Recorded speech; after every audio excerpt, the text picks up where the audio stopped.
बंगळुरूमध्ये एका तरुणीचा विनयभंग करण्यात आला। दुचाकीवर आलेल्या 3 अज्ञातांनी तरुणीचा विनयभंग केला। बंगळुरूच्या बीटीएम लेआउट परिसरातील ही धक्कादायक घटना आहे। नाताळच्या पूर्वसंध्येला घडलेल्या घटनेचा व्हिडिओ सध्या सोशल मीडियावर तुफान व्हायरल झालेला आहे। तर बंगळुरूमध्ये एका तरुणीचा विनयभंग केल्याचा धक्कादायक प्रकार घडलेला आहे।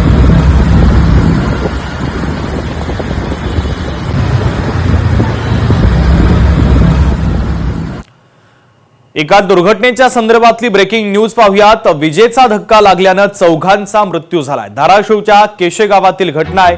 विहिरीतील मोटर बाहेर काढताना विजेचा शॉक लागला। घटनेमुळे परिसरामध्ये आता शोककळा पसरलेली आहे। विजेचा धक्का लागल्यानं चौघांचा मृत्यू झालेला आहे। धाराशिवच्या केशे गावातील हा धक्कादायक प्रकार आहे।